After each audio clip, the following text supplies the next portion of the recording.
So, you've probably seen this iconic image of Lord Jagannath, right? He's known as the Lord of the Universe, and his temple in Puri is just magnificent. For millions of people, this form represents incredible power and compassion. But here's what's so fascinating. There's a profound story hidden in the very material he's made from. And that right there is the big mystery we're going to unpack. This sacred idol, an object of such deep, deep devotion, is actually crafted from humble neem wood. And what that means is it's not permanent. So what's the deal? Why would the Lord of the Universe be housed in a form that's destined to decay and eventually be replaced? Okay, so to figure this out, we've got to start with the wood itself. Now, the choice of neem wood wasn't random, not at all. It wasn't just a matter of convenience. It was a deeply spiritual decision, one that's totally rooted in ancient wisdom. You see, neem isn't just any old wood. There are so many layers to its significance. Tradition tells us that this wood isn't just a physical thing. It's believed to actually embody divine energy. It's famous for its powerful medicinal and purifying qualities. And on a spiritual level, it's said to ward off negative influences. It really creates the perfect sacred atmosphere for a divine presence.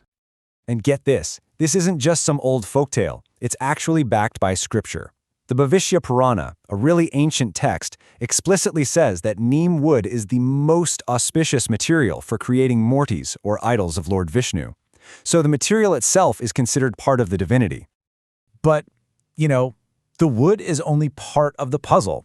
The actual form of Jagannath is incredibly symbolic. It represents so much more than just a single divine aspect.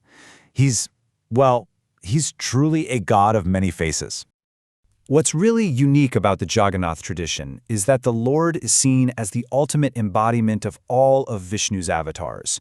So on different special occasions throughout the year, he's decorated and worshipped as these various forms, which is just a brilliant way to show his all-encompassing, universal nature.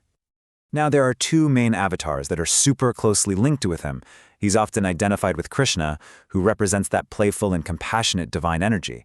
But, and this is so important, he also carries the powerful energy of Narasimha. The fierce lion man, who, as the story goes, burst from a wooden pillar to protect his devotee.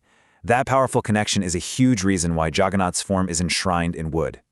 And all of this, it leads us to the absolute heart of the story, this fascinating cycle of renewal. Because the idol is made of wood, it's subject to the laws of time, right? And this fact leads to one of the most remarkable rituals in the entire world.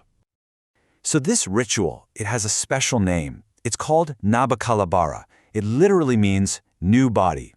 It's this incredibly sacred process where the old murtis are respectfully laid to rest, and then they're completely replaced with new ones, which are carved from very specially selected neem trees.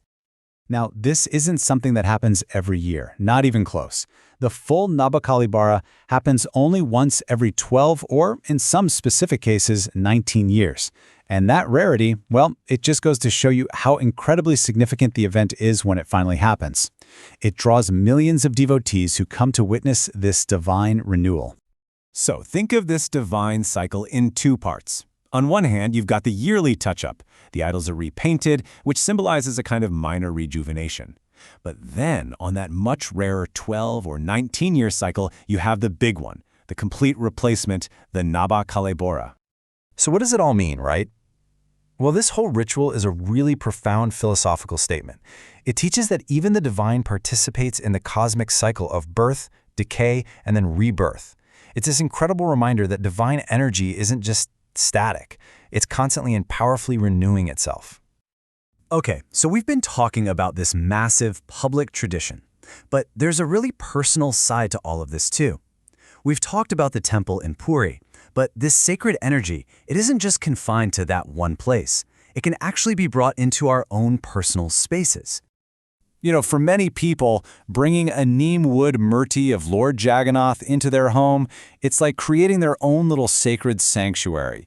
Just like in the temple, the presence of the murti is believed to purify the environment, to protect against negative energies, and to really foster this deep atmosphere of peace and devotion. So what this really shows us is that this is a living, breathing tradition. It's a way to transform your own space, to forge a direct personal connection with the divine. It's about experiencing those same blessings of protection and peace that you find in the grand temple, but right there, within the walls of your own home. And that really brings us to a final thought, something for all of us to think about. The story of Lord Jagannath is a story of constant renewal. It teaches us that endings are also new beginnings. So the question for all of us is, what do these cycles of renewal, of letting go and starting fresh, really mean in our own lives?